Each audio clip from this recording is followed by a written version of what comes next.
supported as he was by Iran and Russia, and after a decade of conflict since the Arab Spring began all the way back in 2011. The al-Assad regime and family business of terror had lasted for more than 54 years, and this lightning, unexpected revolution driven by a coalition of opposition forces has reshaped the political landscape of the country. We will delve into the complexities of Syria's current situation, the challenges of rebuilding a nation torn apart by years of war, and the potential paths forward for its people. The disintegration of security institutions has left a vacuum that needs to be filled to prevent chaos and ethnic cleansing, or ethnic violence rather, and revenge on pro-Assad supporters. The new interim president, Ahmed al-Shara, has vowed to pursue the criminals who shed Syrian blood and committed massacres and crimes, whilst across its border sits Israel, a genocidal regime with designs to reshape the Middle East in its own image, perhaps even a threat to Syria. Maybe millions of Syrians are displaced, and there is an urgent need for humanitarian aid and rebuilding infrastructure. The Syrian people and government also need sanctions to be lifted. Establishing a stable and inclusive government that can represent all factions and ethnic groups is crucial. The economy, long devastated by years of conflict, needs rebuilding, and it will require significant international support and investment. Regional and international powers have vested interests in Syria. That complicates the path to peace and stability. And recent statistics highlight the ongoing challenges. As of December 2024, more than 1.1 million people have been newly displaced across the country since the escalation of hostilities in late November. Over 40,000 people are staying in 240 collective centres across northeast Syria, receiving food, hygiene kits and also psychological support. Nearly 700,000 people across Aleppo, Idlib, Homs and Hama have been provided with food assistance since the escalation of hostilities. And 16.7 million people, are in dire need of humanitarian assistance, up from 15.3 million in 2023. Over 90% of the population in Syria lives below the poverty line. 12.9 million Syrians are classed as having food insecurity, and 7.2 million are internally displaced. Our panel of experts will provide insights into the political, social, humanitarian and economic hurdles that lie ahead, as well as the opportunities for peace, for stability, for a better Syria. Joining us today is Dr. Munzer Eid al-Zamukani, author of Syria from Revolution Below to Holy War. Fadl Moghrabi, the founder of the Syrian-British Consortium. Charles Lawley, the Action for Humanity and Syria Relief representative. And also Duna Haj Ahmed, the Syrian journalist and human rights activist. Joining me online is Dr. Nizar Tome, the Syrian political activist. Welcome to you all today. Let me start off with you, Munzer. You wrote a book about the revolution, and you mentioned the different phases that it went through, from a peaceful, people-led revolution to an armed insurrection within the country, and then obviously international players taking a huge part. That's now history, and your book is obviously very, very weighty in that sense. In terms of moving forward, the challenges that I've said, the statistics that I've read out, is enough to actually shudder somebody and think, how on earth is Syria going to achieve this? What's your hope in terms of what takes place next? Thank you very much. Actually, it's a very complicated process. There is hard and difficult days coming ahead. But first of all, we have spoken about phases of revolution. We have phases of victory and stability. And we passed the phase of victory. We achieved victory. Assad regime for no way to return back. Syrian people had achieved victory. Now we're moving forward towards stability. Law and order. We have to start from law and order. I think the new government has to have its control, full control on the whole country. Of course, there is, as you can see, there is now the Kurdish militias, northern east country.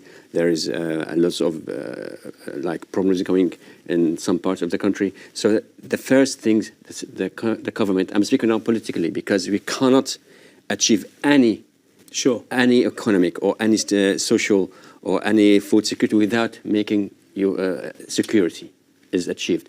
So we have to achieve security through stability and law and order. Okay. We have to have law and order so the process can start in terms of in economy, social, rebuild the country. This is very, very important to start from there. Okay. Fadl Mughrabi, to you. Dr. Munzar said law and order. But I put it to you, when you have the country still fragmented, he mentioned the Kurds who are occupying large swathes of Syria, have got their own infrastructure, their own perhaps government in there. You've also got the Israeli occupation of Syrian Golan Heights, and also more of Syria since November. Do you believe that law and order itself will give Syrians the hope they need, or is this a little bit more, for example, needing more outside players to take a more active role within your country? Hans, thank you for taking the opportunity. I'm really glad to participate in that debate. It's a very important question, really. Thank you very much for bringing that question to me. Yes, by all means, Syria has been fragmented to the start. The previous regime has divided the country into loyal and opposition. That is in the simple term, but certainly there is a lot of other player as well, which is the Kurdish player. And the Kurdish player, unfortunately, I wish they are calling Kurdish.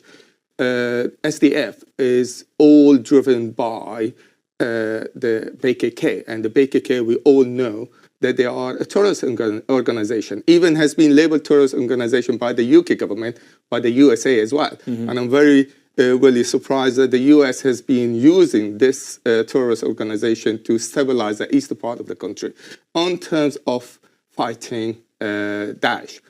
In fact, now the new government and the leadership with Ahmed Shara has already met with a lot of representatives from the Western government, including UK, European Parliament, and also from the US themselves.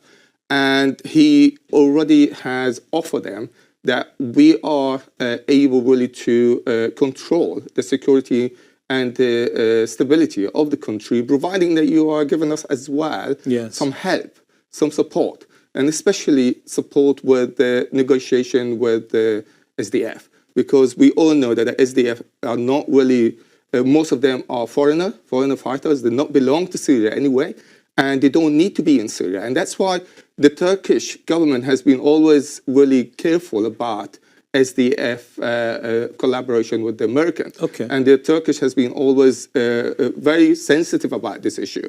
So surely if the new US government now, led by President Trump, is able to withdraw some of the support to the SDF and tell them that's it. He already declared that before. We heard that from himself declaring during the primaries, when he was in preparation for his election. He said that SDF are not angels, and they are even worse than Daesh. Yes. And he's prepared actually to pull away some of the support, because the old support, it was like a business support in regard to control Daesh. And now if the new government, led by Ahmed Shara, is able to control Daesh and to make sure that Daesh is not going to come back on the scene, surely SDF has got no justification to stay. Sure. And surely this part of the country need to be coming back and being united with the rest of the country. Okay, thank you for that.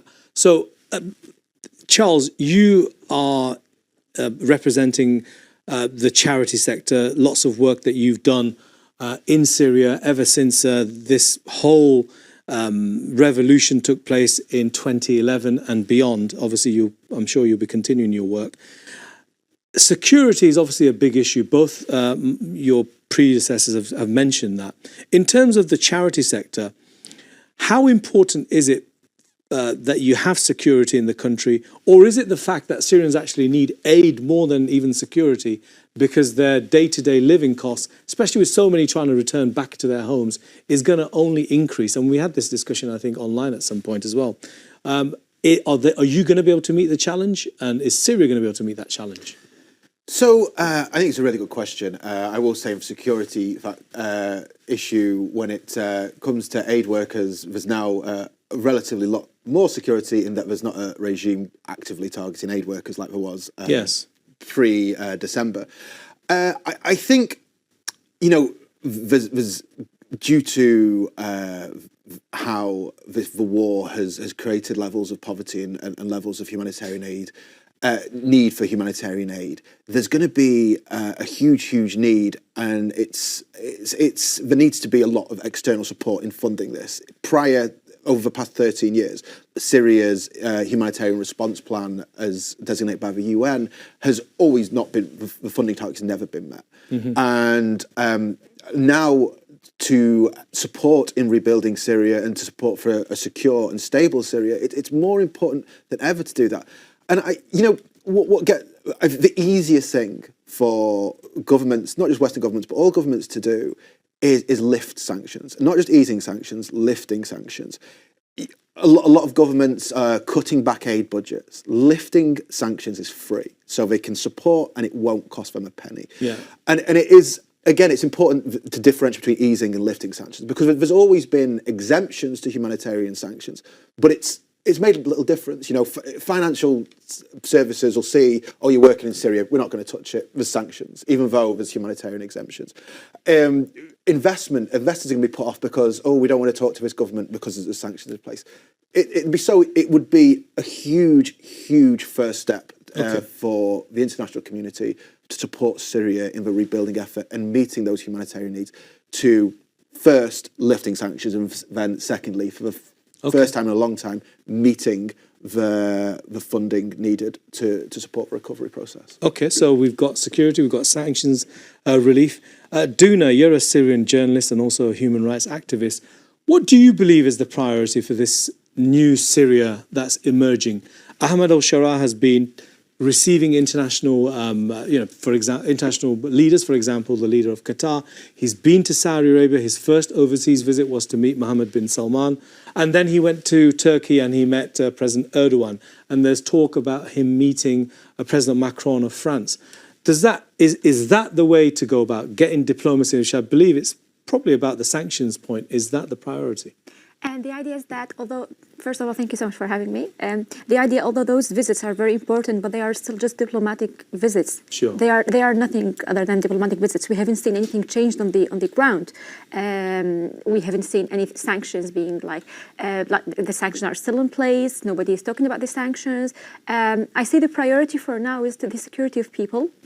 The everyday needs for people, electricity, the economical reforms, so all those kinds of like everyday needs for people. This is the priority for now.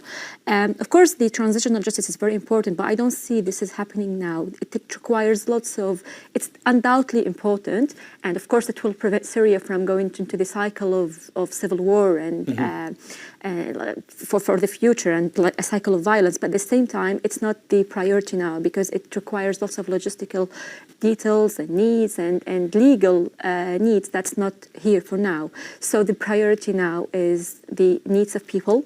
The priority also, actually, we've seen the president now, the interim president. I see this is the perfect solution for now, but it's also very important that it's not the permanent solution. Like sure. we need elections. Maybe the presidential elections it's not easy to have for now, but the parliamentary elections, the constitutional reforms are very important. All those details are very important to bring Syria to the right. I'd say, road. Also, all that I'm talking about, it requires a time frame, a clear time frame from the current interim government. Okay, well, that's very interesting because I was wondering when we'd get onto that point of democracy and you know, that's what the revolution was about. Dr. Nizar, wasn't the revolution that started in 2011 about human rights, but more importantly about democracy, having a say, asking the leaders to give a bit of ease, asking Bashar al-Assad to allow more participation from the people. We've not heard too much of that, apart from vague references to perhaps an election somewhere in the future or setting up a committee. We do know that's going to happen about the constitution. How important for you is that in terms of having a central role in ensuring that this revolution does not go awry like others have done, for example, in Egypt? Thank you very much, Mas, for having me once again. Regarding your question, I think that we have a lot of challenges ahead of us.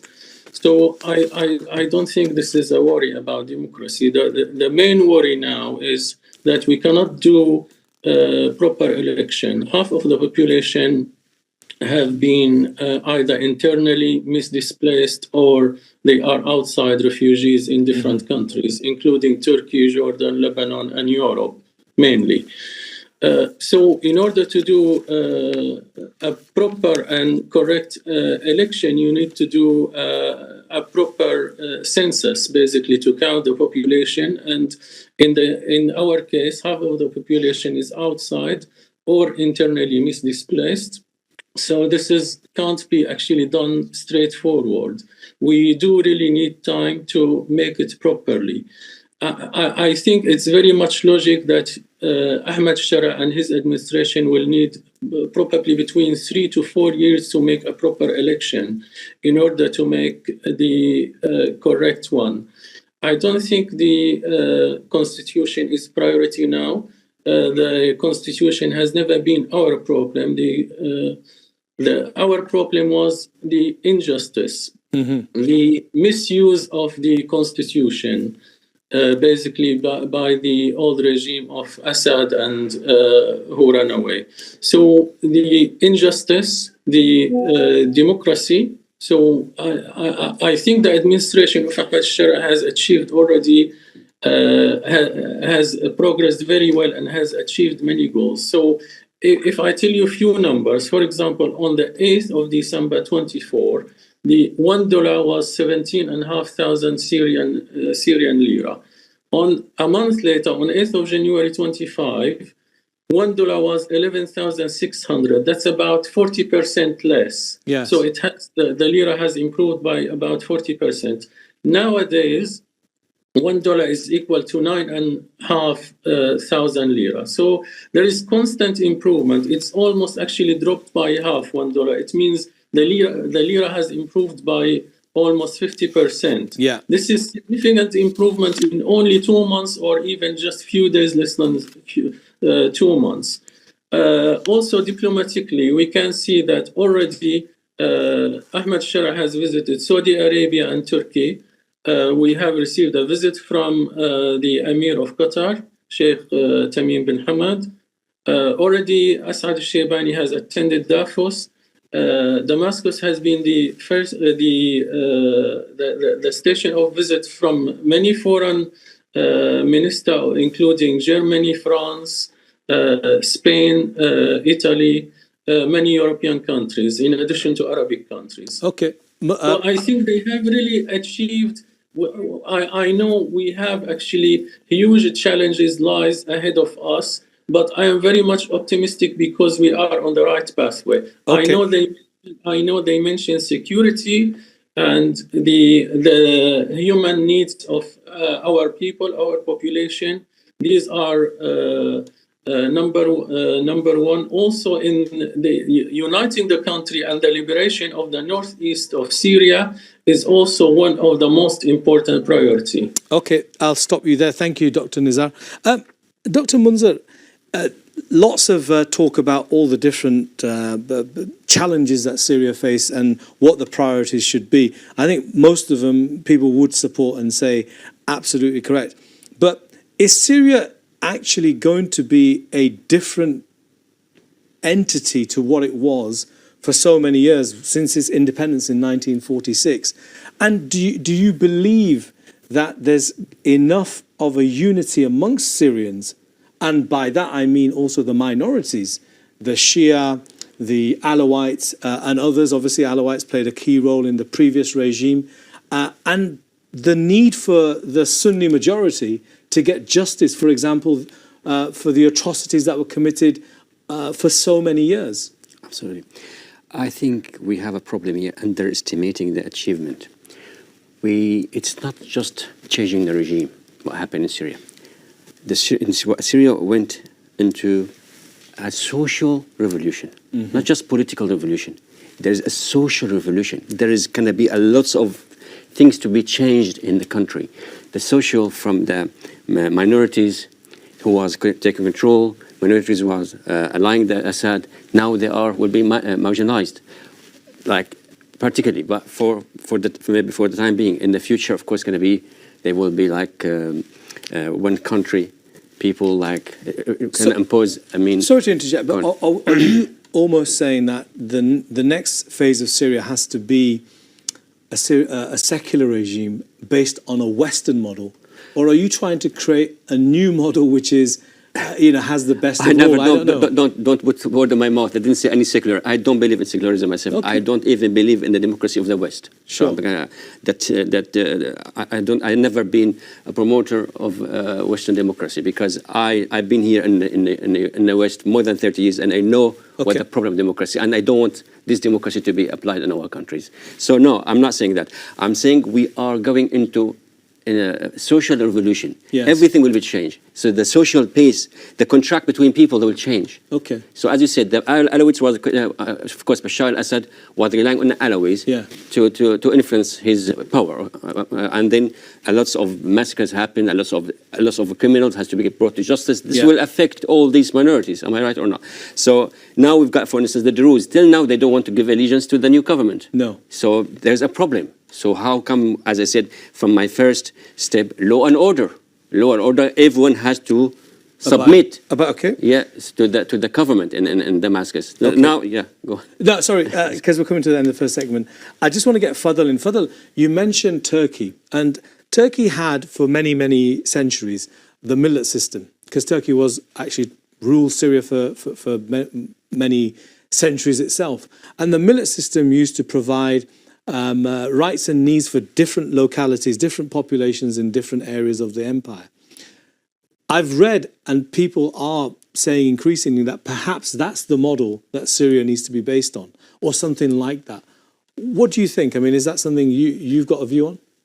Well, I don't think that Syria has similarity to any neighbor country or even any other country in the world. Yeah. Syria has a unique population, which is, we used to live, all of us, under harmony and really citizenship without any problem at all. Yeah. But if we look at before Assad, that the population has been always really in so much agreement and harmony. Even if you look at the previous presidents, we have a president from Christian minority. Yeah. We have a president from Muslim minority. We have even president at some stage from Kurdish minority. Yes. So that's not the problem, is the minority issue. I think we used to live all together into a very good harmony and agreement. But then I think all the problem arise when the Assad regime take control and he start to playing into secular system, and he start to pulling people apart, and that's what divided the country. So now what Ahmad Shara is doing is try actually to reunite the country, and this is what we need to do. We are all Syrian under the umbrella of the Syrian government. Okay, so that's what we need to achieve. Forget about any ethnic minority because we all equal under the law. On that point, Fadl, I'll ask you to just pause there. We'll be back straight after this break. Don't go anywhere. We're going to continue this discussion.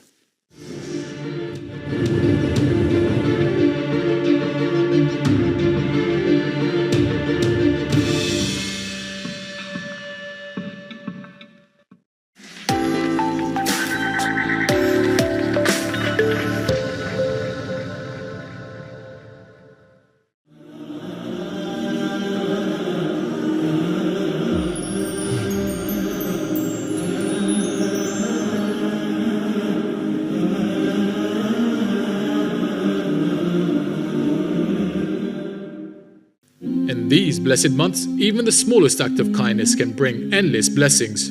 Donate Sadqa Jariyah with Tiba Foundation to help build mosques, provide water hand pumps and wells, supply bread to refugees, and deliver essential food packs across the globe. Choose the project closest to your heart, select your area, and create a lasting impact. Donate now at 0207 330 8254 or visit tibafoundation.org. Ramadan is fast approaching. Once again, Islam Channel will bring together generations of Muslims for a month of fasting, feasting and inspiration.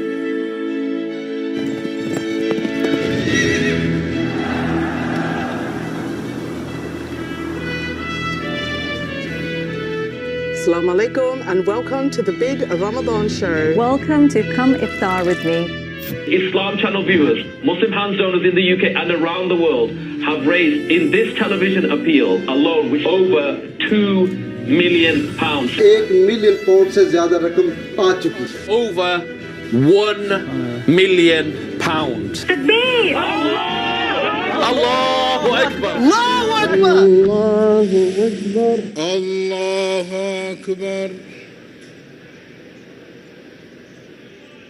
Welcome back to Salam Britain. Right here on Islam Channel. That's awesome.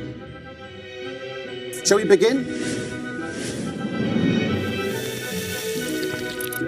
With 60% of British Muslims tuning in and millions more joining online, this is the perfect time to get your brand in front of our audience.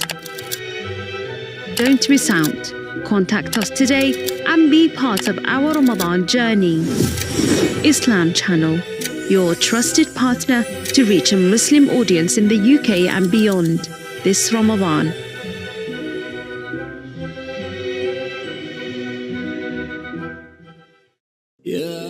This is Medina. This is the Haram, the cradle of Islam. Its memory increases longing, and its feeling inspires love from all the Muslims. Come and experience the timeless and eternal city. Come and be immersed. Be mesmerized. Be enlightened. This Ramadan, get ready for an unforgettable experience with the Ramadan Grand Ashar Tour. عبادي أني أنا الغفور الرحيم. If your masjid wants these qaris this Ramadan, free of charge, simply contact us today and book. Hurry, as we are almost full. Don't miss out on this opportunity to elevate your Ramadan experience. Al Khidmat Welfare UK, a beacon of hope in times of adversity. With your generous support, we were able to distribute food packs to thousands of families, ensuring they had a nutritious meal to break their fast with during Ramadan. However, our work is far from complete. The need in Gaza is ongoing. We aim to provide food packs to 200,000 families. By supporting Al Khidmat UK's Gaza Food Packs project, you become the likeness of the Ansar of Medina. Do beach holidays your way. Over 500,000 hotels and villas worldwide. Detailed halal info, women-only beaches, pools and spas. To book, visit halalbooking.com.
Welcome back to the debate. I'm your host, Maz Patel, and today's topic is Syria's path forward, what lies ahead and how to get there. With me in the studio is Dr. Munzar Eid Al-Zamalkani, an author, wrote a book, Syria from Revolution from Below to Holy War. Fadl Moghrabi, the founder of the Syrian-British Consortium.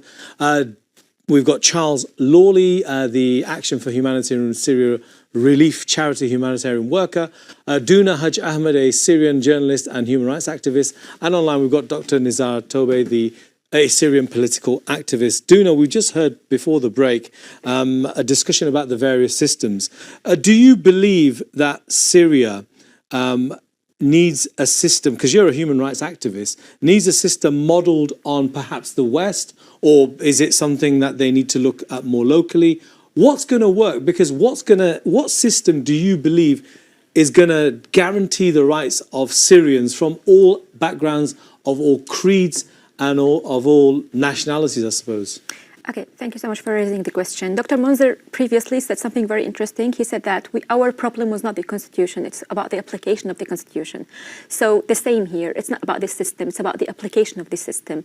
Of course, also, I do believe that Syria is very unique. The context of Syria is very unique, so we can't just bring, actually, we can never bring to any place like a scenario and apply it in other part of the world. No, it's not happening. Also, we've had the revolution. The revolution also, actually, I don't believe it started in 2011. It started way before in Syria.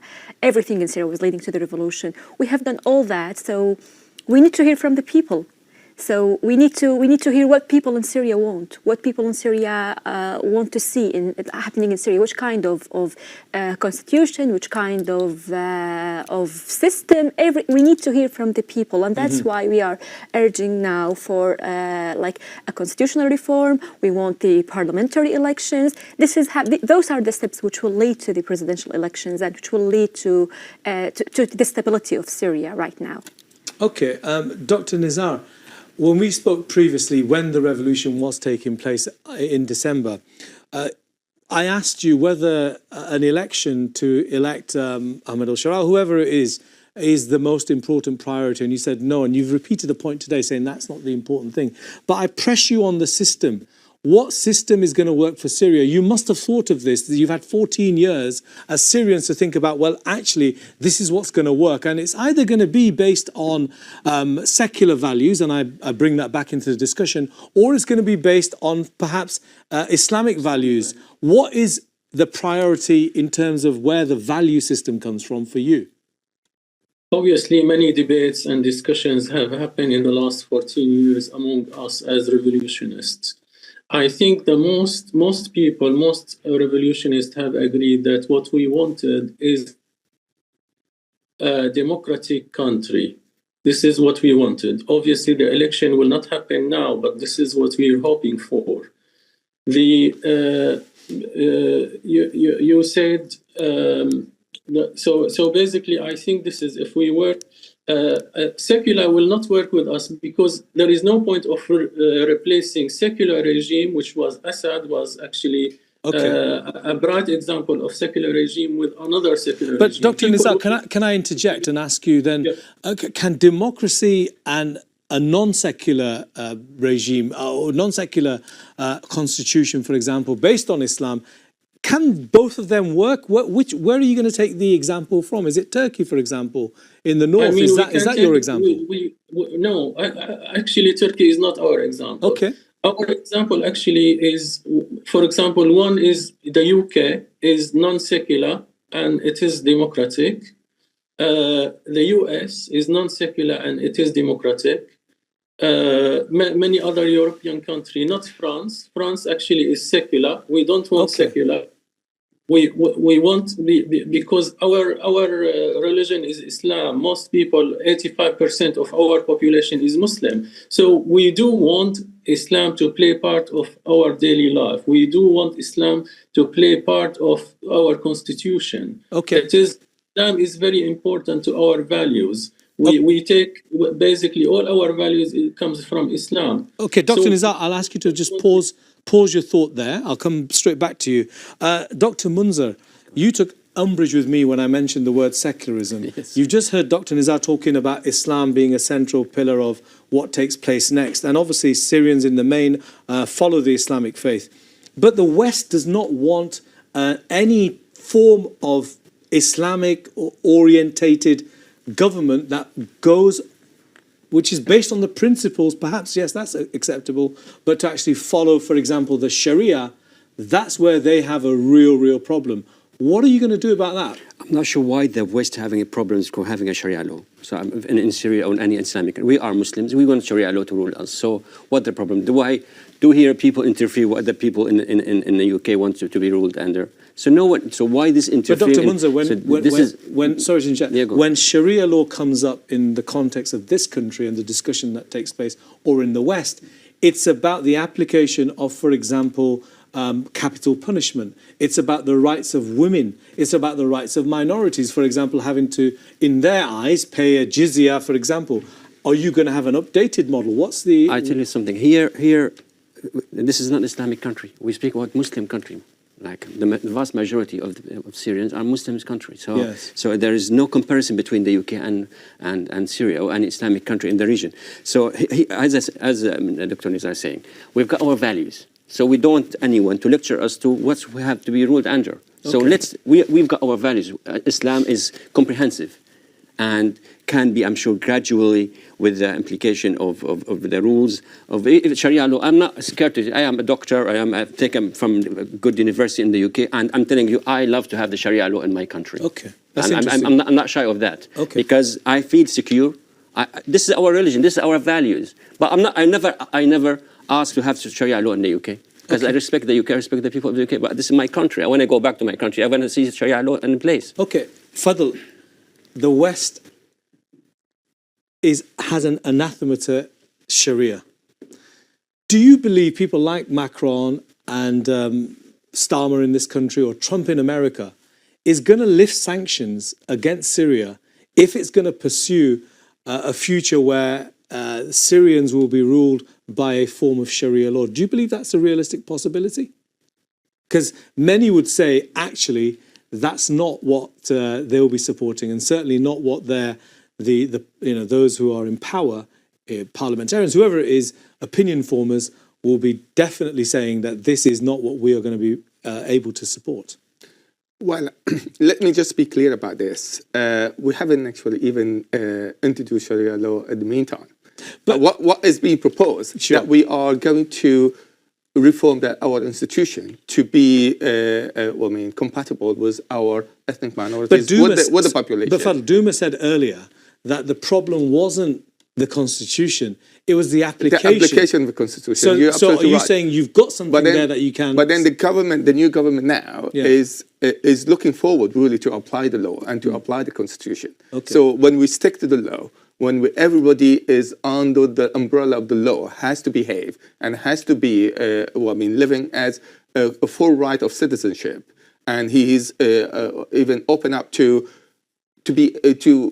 practice any religion he wants. It's not the problem is the religion. It's the problem is to apply the law and to be everybody equal under the law. Citizenship is what we're looking for, not really to apply the Sharia law as something you brought in before, as it could be really not really meeting their approval from Western country. But this is not even the Syrian looking for. What they're looking is to apply the law, is to be equal citizenship, human right, preserve, and get everybody under the law equal right. And that's what we are looking for the future country. Okay, Charles, you've had your hand up. What's your view on all this? Because you've got a special perspective. Yeah, so I want to take a counterpoint that the West doesn't want Syria to have Sharia law.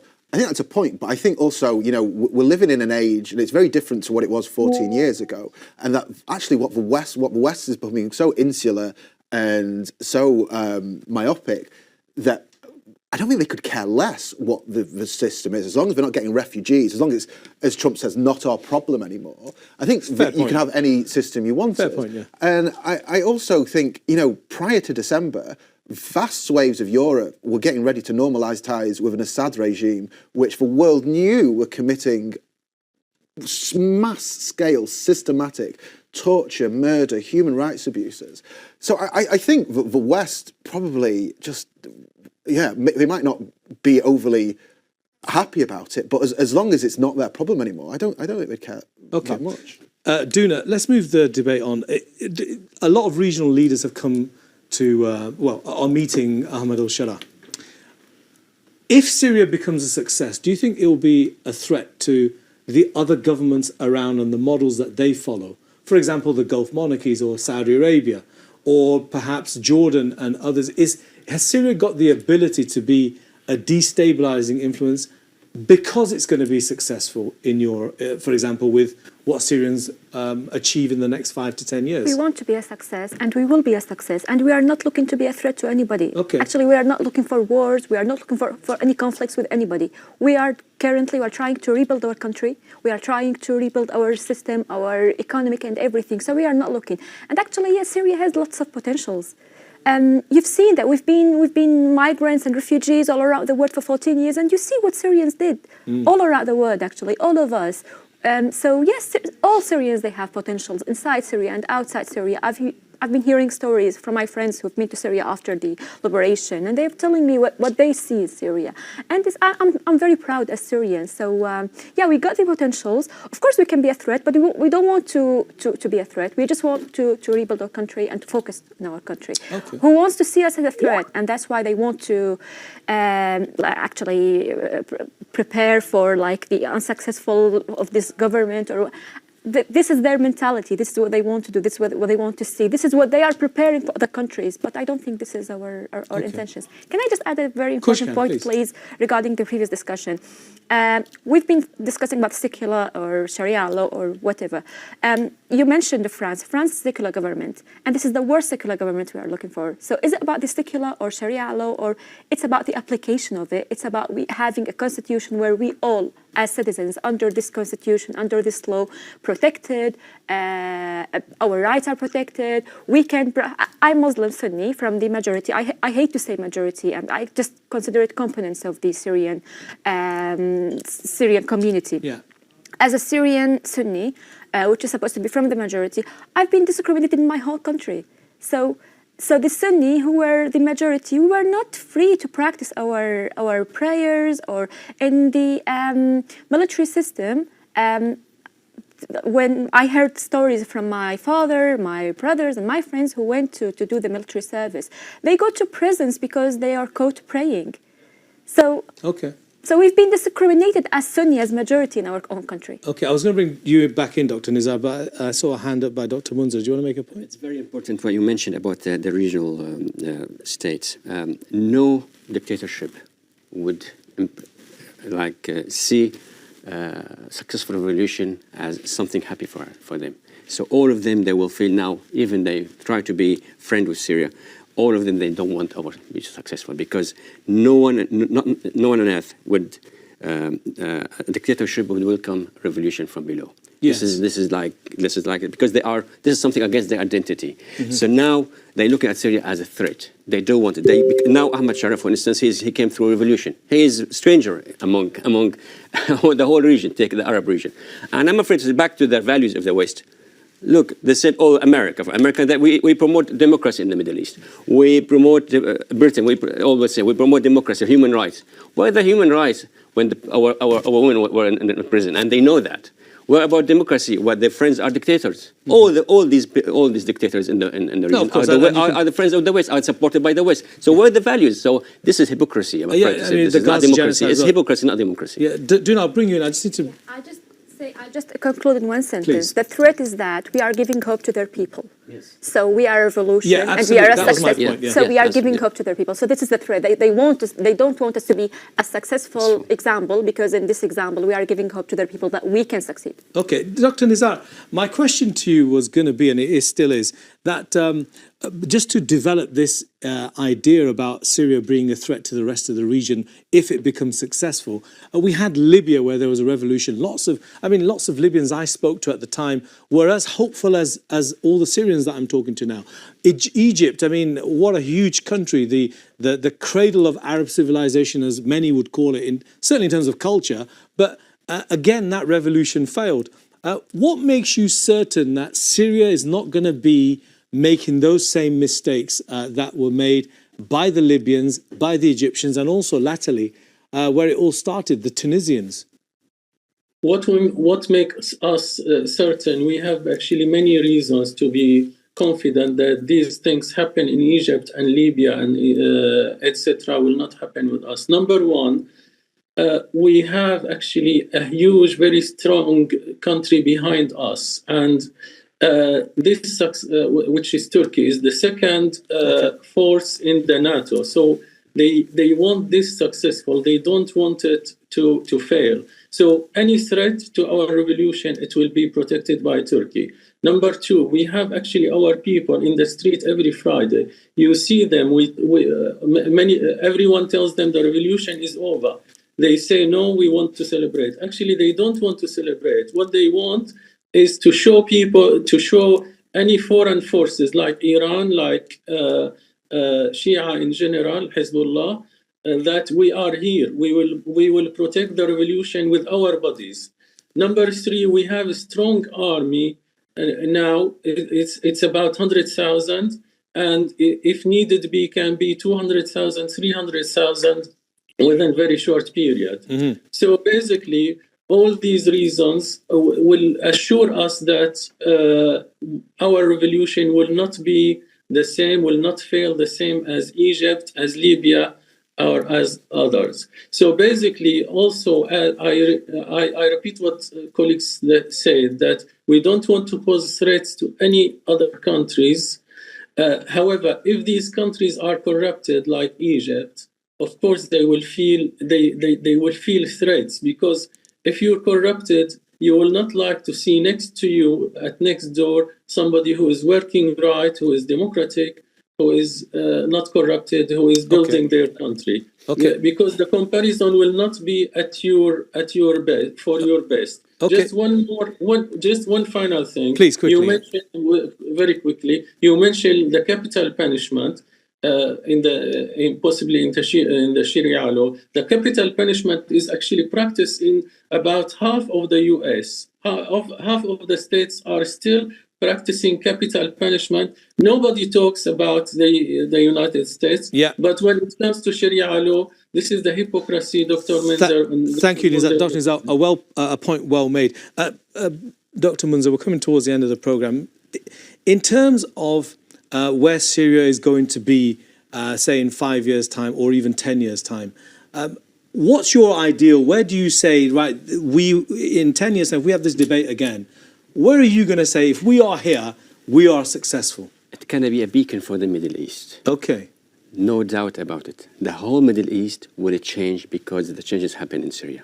Not just the Middle East. I'm sure about what I'm saying.